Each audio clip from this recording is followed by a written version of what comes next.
لیکن وہ اللہ کے ولی ساری رات عبادت کرنے والے، ذکر و فکر میں مشغول رہنے والے، جن کو اللہ نے اپنا ولی قرار دے دیا، اپنا دوست قرار دے دیا، وہ بھی اس بات پہ ڈرا کرتے تھے کہ ہمارا خاتمہ ایمان پہ ہو جائے، کاش ہم اس دنیا سے ایمان سلامت لے جائیں۔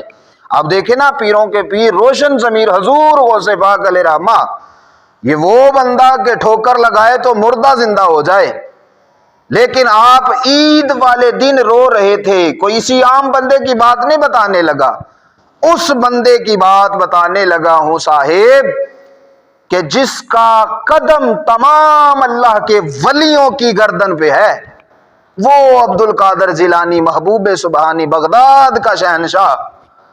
عید والا دن ہے، رو رہے ہیں۔ مریدوں نے پوچھا حضرت آج تو خوشی کا دن ہے، آپ رو رہے ہیں؟ اب سنیں عبد القادر کا جواب بھی تو ذرا سماعت کرے نا۔ فقط 11ویں کھانا پکانا، لیکن عبد القادر ہی کی تعلیم سے جناب بندہ ناشنا رہے، بے خبر رہے۔ عبد القادر کی فکر پہ بھی غور کریں، عبد القادر رحمت اللہ تعالی علیہ کی تعلیمات پہ بھی غور کریں۔ ان کے نام کا لنگر کھا لیا لیکن ان کی تعلیمات سے بے خبر رہے تو صاحب یہ کوئی محبت کا انداز نہیں ہے۔ حضور غوث اعظم علیہ رحمہ عید والے دن رو رہے تھے۔ مریدوں نے کہا حضرت آج تو خوشی کا دن ہے اور آپ آج بھی رو رہے ہیں؟ حضور غوث پاک علیہ رحمہ فرمانے لگے سنو یار، اور اس بات سے عبرت حاصل کرو، اس پہ غور کرو کہ وہ بندہ جو ٹھوکر لگائے تو اللہ اس کی ٹھوکر سے مردوں کو زندہ کر دے، لیکن وہ عید والے دن کیوں رو رہا ہے؟ مریدوں نے کہا حضرت خوشی کا دن ہے، آپ کیوں رو رہے ہیں؟ تو حضور غوث پاک علیہ رحمہ فرمانے لگے عبد القادر کی عید تو اس دن ہوگی جس دن عبد القادر اس دنیا سے اپنا ایمان سلامت لے جائے گا۔ عبد القادر کی عید اس دن ہوگی، میری عید اس دن ہوگی جس دن میں اس دنیا سے اپنا ایمان سلامت لے گیا۔ صاحب ہمارے بڑے اس بات کی فکر کرتے تھے، ہم نے اس بات کی فکر ہی چھوڑ دی ہے۔ جان عالم نے فرمایا تھا کہ زمانہ آئے گا بندے صبح مومن ہوں گے رات کو کافر، رات کو اگر کوئی مومن تو صبح کافر۔ فتنوں کے اس دور میں میرے عزیز ایمان کو بچانا، ایمان کو سلامت لے جانا کافی مشکل ہے، بلکہ خاصا مشکل ہے۔ تو اپنے ایمان کی فکر کریں۔ ہمارے اسلاف اسی فکر میں لگے رہتے تھے۔ حضرت حسن بصری رحمت اللہ تعالی علیہ، آپ سے ایک بوڑھی اماں نے پوچھا او حسن بصری بتا تیری داڑھی اچھی ہے کہ میرے گدھے کی دھوم اچھی ہے؟ بتا نا ذرا کہ تیری داڑھی اچھی ہے کہ میرے گدھے کی دھوم اچھی ہے؟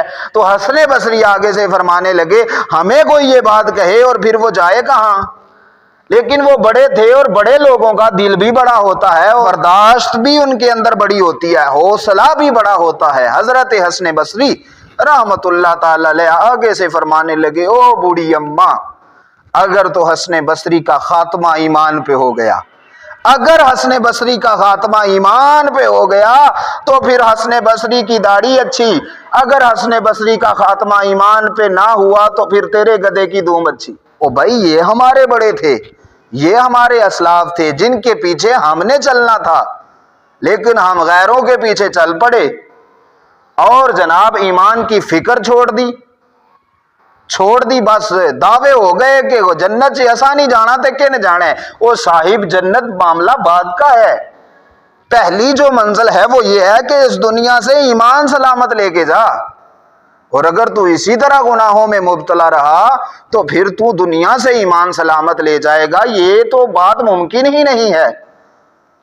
مالک کی پکڑ بڑی سخت ہے، وہ تو چھوٹے چھوٹے گناہ پہ بندے کی پکڑ کر لیتا ہے۔ آپ کتابوں کا مطالعہ کر کے دیکھیں تو آپ کو بے شمار مثالیں ملیں گی، بڑے بڑے صوفی، بڑے بڑے قاداور، بڑے بڑے علم والے، لیکن آخری وقت میں ایمان سے ہاتھ دھو بیٹھے۔ حضرت سفیان ثوری رحمت اللہ تعالی علیہ جوانی میں ہی آپ کی کمر دوہری ہو گئی تھی، پوچھنے والے پوچھا کرتے تھے حضرت جوانی میں ہی کمر دوری ہو گئی، حکمت کیا ہے؟ آپ نہیں بتایا کرتے تھے۔ ایک نوجوان ان کا قرب خاص حاصل کر گیا، جب ان کا خاص مرید بن گیا تو اس نے عرض کی حضور آپ مجھے ہی بتا دیجئے، چلو ہم آپ کی اس بات سے عبرت حاصل کریں گے۔ تو حضرت سفیان ثوری فرمانے لگے دمشق کی جامعہ مسجد میں 50 سال تک درس حدیث دینے والا بندہ جب وہ اس دنیا سے گیا تھا تو اس کے پاس ایمان نہیں تھا۔ مجھے جب اس بات کی خبر ہوئی تو اسی وقت مجھ پہ خوف الہی اس قدر طاری ہوا کہ مجلس میں بیٹھے میری کمر ٹوٹ گئی، اور کمر جب ٹوٹی تو اس کے ٹک کی آواز پوری مجلس نے سنی، اور مجھ پہ خوف اس وجہ سے طاری ہوا کہ 50 سال کالا کالا کی صدائیں لگانے والا، کالا رسول اللہ کی صداؤں کو بلند کرنے والا، جب اس کا خاتمہ ایمان پہ نہیں ہوا تو سفیان ثوری تو کس بات کی مولی ہے؟